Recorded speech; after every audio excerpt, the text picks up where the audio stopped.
warahmatullahi wabarakatuh. Alhamdulillah, bagaimana kabarnya anak-anak? Mudah-mudahan semuanya baik, sehat, dan tak kurang satu apapun. Amin. Baik, sebelum kita mulai pembelajaran pada hari ini, seperti biasanya, kita berdoa terlebih dahulu. Berdoa bersama-sama ya. Berdoa kita mulai. Bismillahirrahmanirrahim. Raditu billahi rabba wa bil islami dina wa bi Muhammadin nabiyya wa rasulah. Rabbi zidni ilma warzuqni fahma. Rabbi shrah li sadri wa yassir li amri wahlul 'uqdatam min lisani yafqahu qawli. Amin. Alhamdulillah. Terima kasih. Sekarang anak-anak buka buku temanya, buku tema 2 ya, yang berwarna ungu, halaman 68. Kita masuk ke pembelajaran 3. Nah, di sini tengok tuh, ada anak kan bilang, di dalam tubuh manusia terdapat energi yang membantu kita dalam beraktivitas. Jadi anak-anak, kita itu juga butuh energi. Jadi bukan hanya matahari atau air itu yang punya energi, tapi tubuh kita juga mempunyai energi. Energi untuk apa? Supaya kita bisa berbicara, menggerakkan anggota badan seluruhnya. Kita bisa jalan, kita bisa buka tutup mata, mendengar, semuanya butuh energi. Kok gitu? Karena metabolisme atau tubuh dapat merespon dan lain sebagainya ketika kita mendapatkan energi. Kalau tidak dapat energi, gimana biasanya itu? Dampaknya apa? Kita akan lelah, cenderungnya lemas, lunglai, gitu, ngelempruk atau tidak bisa ngapa-ngapain ya, diem aja, gitu. Itu kalau tidak ada energi. Nah, kemudian energi itu didapat dari mana?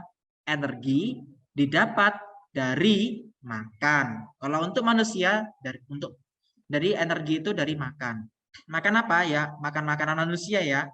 Sebenarnya semua makhluk hidup itu juga butuh energi untuk tetap hidup, untuk melangsungkan kehidupannya. Semua makhluk hidup jadi termasuk tumbuhan. Kemudian ada hewan dan makhluk hidup yang lain itu semuanya butuh energi. Dengan cara apa? Makan. Kalau hewan jadi ya makanannya hewan, daging atau yang herbivora yang pemakan tumbuhan dan lain sebagainya dan seterusnya. Kemudian kalau tumbuhan makanannya apa? Makanannya ya air, pupuk. Nah, seperti itu ya. Jadi banyak sekali. Semuanya butuh makan atau asupan untuk apa? Energi, diubah jadi energi seperti itu. Selanjutnya di halaman 69 ini anak-anak lihat ada rumah, kemudian ini ibu di dalam rumah sedang masak ya. Kemudian ini ada ayah yang sedang membetulkan atau membenarkan stop kontak, colokan listrik ya. Kemudian ada anak-anak yang berenang, bermain layang-layang, naik ke tiang listrik dan naik di loteng ya, di atap. Untuk apa? Memotong dedaunan ini yang ada di pohon. Nah, di sekitar rumah kita memang banyak sumber energi listrik yang dimanfaatkan oleh kita sendiri. Namun harus hati-hati ya anak-anak, karena sumber listrik sangat berbahaya. Kenapa? Apa pernah kesetrum? Kalau pernah kesetrum, itu tandanya anak-anak pernah merasakan salah satu bahaya dari listrik. Sengatan listrik bisa membahayakan apabila tegangannya atau skalanya besar.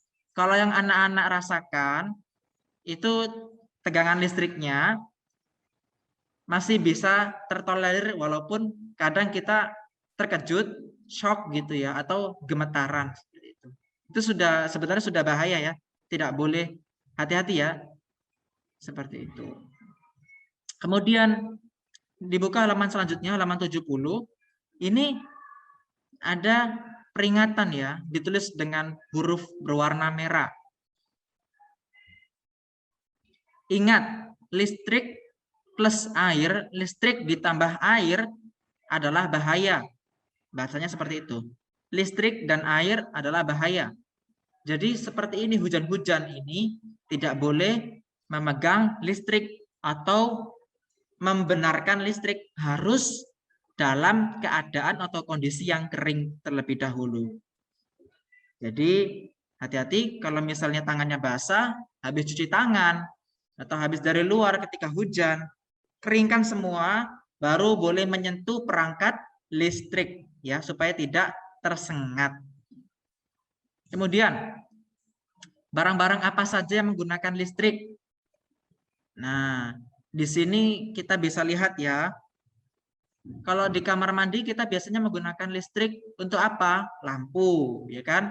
Atau ada juga pemanas air, itu kan juga menggunakan listrik. Kemudian kalau di kebun itu menggunakan lampu juga ya untuk penerangan di tamannya, dan menggunakan apa? Pompa untuk menyemprot tanaman. Di dapur kalau tentunya lagi-lagi lampu dipakai ya untuk menerangi daerah dapur, atau kalau misalnya ada yang punya kompor listrik jadi menggunakan listrik ya. Mixer juga ada, dispenser, kulkas, dan seterusnya. Kamar tidur, ruang keluarga. Jadi harus hati-hati dengan semua alat-alat kelistrikan.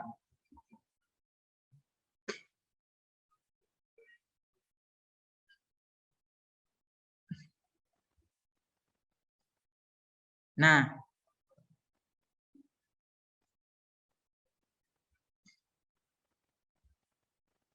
kenapa kok kita bisa tersengat? Ini alasannya ada di sini alasannya. Alasan kenapa manusia bisa tersengat listrik.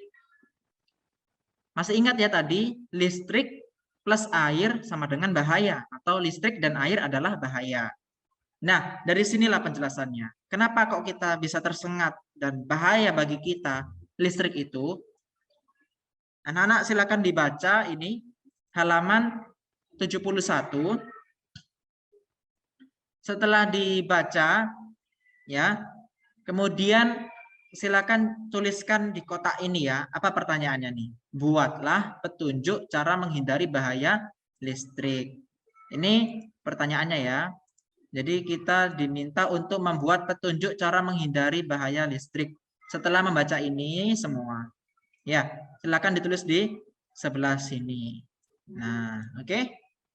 Kemudian sekarang kita lanjut ke pembelajaran 4. Ada cara-cara untuk menghemat energi. Menghemat energi. Mengapa kita harus menghemat energi? Nah ini. Mengapa kita harus menghemat energi? Apa saja yang bisa kita lakukan untuk menghemat energi? Jadi, kita baca bareng-bareng ya. Banyak hal-hal sederhana yang bisa kita lakukan dalam kehidupan sehari-hari untuk menghemat energi. Hemat air, listrik, kertas, bahan bakar, dan lain sebagainya. Hemat energi artinya, nah ini perlu digarisbawahi, hemat energi itu maksudnya adalah menggunakan energi sesuai kebutuhan. Jadi tidak ada yang terbuang, tidak ada yang terbuang sia-sia. Jadi seperlunya aja, sekebutuhannya saja. Kalau misalnya gerah atau panas, baru nyalakan AC. Kalau tidak, ya tidak usah. Kalau misalnya dipakai ruangannya, silakan nyalakan lampunya. Tapi kalau tidak dipakai, dimatikan lagi lampunya. Kalau siang hari kita belajar, kan sudah ada matahari masuk. Kalau misal cukup terang, tidak perlu lagi menggunakan lampu. Ya, dimatikan aja lampunya, tidak perlu dinyalakan. Itulah bentuk hemat. Kemudian kalau sudah menggunakan air di toilet, di kamar mandi, dimatikan lagi airnya. Atau kalau sudah penuh juga dimatikan airnya, supaya tidak buang-buang air. Itu adalah bentuk hal yang sia-sia. Kalau kita suka menyia-nyiakan sesuatu, membuang-buang sesuatu, maka akan mendatangkan mudarat. ya. Jadi harus dihati-hati ya. Tidak boleh membuang-buang atau menyia-nyiakan sesuatu apapun itu, mau makanan, energi yang kita bahas sekarang ini. Uang juga tidak boleh foya-foya ya, harus digunakan seperlunya. Waktu juga tidak apa-apa kita main-main dulu kan, main game, main di luar, main bersama teman. Tapi harus ingat juga kewajibannya, ya. Jadi tidak boleh sampai keterusan, kebablasan, kelanjutan gitu ya. Jadi harus tahu batasannya. Kemudian anak-anak, nah ini ada apa namanya jaminan jika energi yang kita gunakan lebih sedikit, maka akan menghemat biaya yang kita keluarkan. Nah, kita juga bisa hemat. Jadi kita selain juga merawat atau melestarikan lingkungan supaya tetap terjaga, kita juga bisa menghemat material kita atau keuangan kita. Jadi tidak boros, ya, seperti itu. Jadi itulah, kalau misalnya kita tadi tidak hemat energi, membuang-buang atau menyia-nyiakan energi, salah satunya dampaknya ini dia, yakni apa? Uangnya cepat habis. Karena apa? Hanya dibuat untuk membayar tagihan listrik, tagihan air, tagihan gas, dan lain dan seterusnya. Kalau kita hemat, kita bakal bisa menabung, kita bisa menggunakan untuk hal-hal yang lain seperti itu. Jadi makanya itulah kalau kita menyia-nyiakan akan banyak mudarat atau banyak yang kurang baiknya. Jadi harus diperhatikan ya, harus dihati-hati.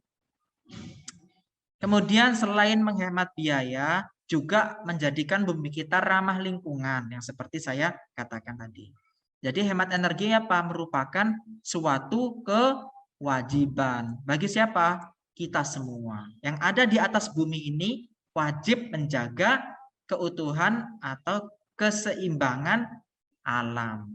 Ya, karena sudah dijanjikan juga ya di dalam Al-Quran.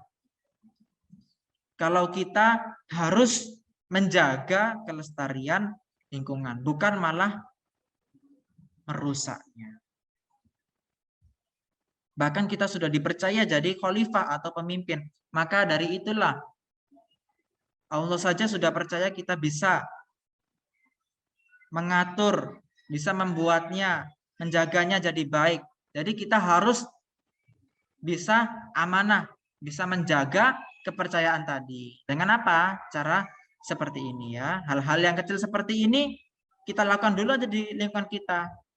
Walaupun belum menyebar luas gitu. Kalau kita terlebih dahulu yang melakukannya dan keluarga kita, insya Allah sedikit lebih banyak akan membantu daripada tidak sama sekali.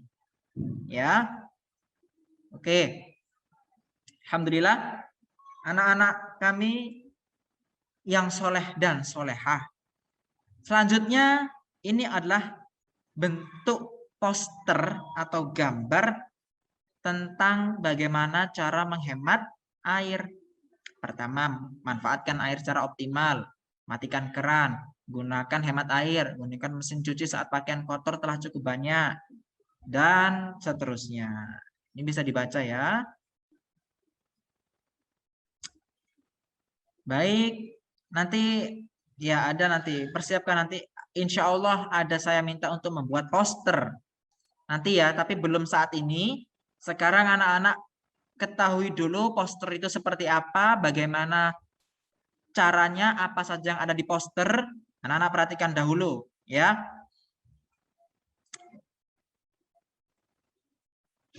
Nah, ini yang di sini ini ya, yang saya kotakin besar ini adalah peta pikiran. Ini yang dinamakan peta pikiran. Nah, jadi hemat energi kalau di kantin, jadi menggunakan kulkas berenergi rendah. Jadi ini ceritanya hemat energi di berbagai tempat. Kalau dalam transportasi, dengan cara berjalan kaki, dengan cara berkendara sepeda atau menggunakan bis sekolah. Kemudian hemat energi, sampah, mengurangi sampah, sisa makanan, dijadikan pupuk, daur ulang. Jadi ini adalah cara-cara untuk mendaur ulang atau metode penghematan energi supaya tetap lestari apanya, alamnya. Ya.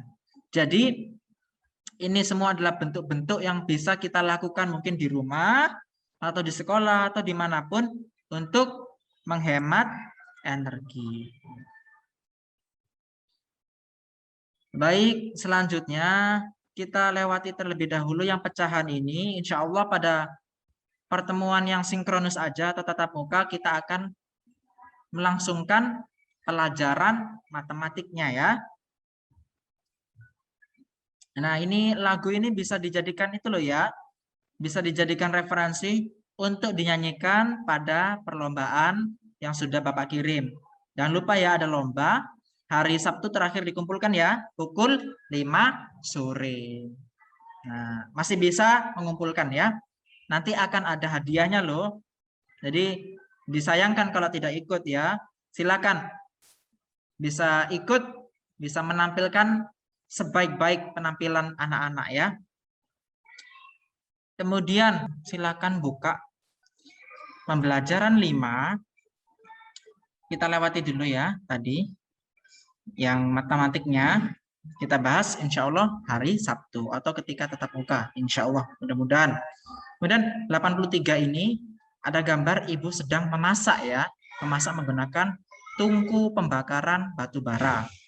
Nah, di situ di halaman selanjutnya, halaman 84, di sana banyak sekali manfaat dari batu bara. Batu bara ini merupakan salah satu sumber daya alam yang tidak dapat diperbarui. Jadi kategori yang sulit atau ya sulit untuk didapatkannya kembali. Ketika sudah dipakai akan butuh waktu yang lama, proses yang panjang supaya kita bisa dapat batu bara lagi. Jadi karena ini merupakan pembusukan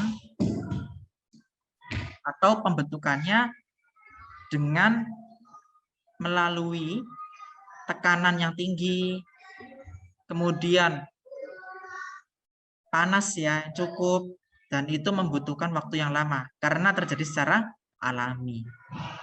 Ini adalah manfaat dari batu bara. Kemudian di bawahnya ada teks yang berwarna pink. Silakan dibaca.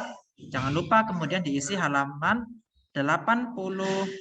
Insya Allah Bapak isi, Bapak koreksi pada hari Sabtu. 1, 2, 3 jangan lupa dikerjakan ya. Sekarang kita tutup pertemuan pada pagi hari ini dengan bacaan hamdalah bersama. Alhamdulillahirabbil alamin. Wallahul muwaffiq ila aqwamit thoriq. Assalamualaikum warahmatullahi wabarakatuh.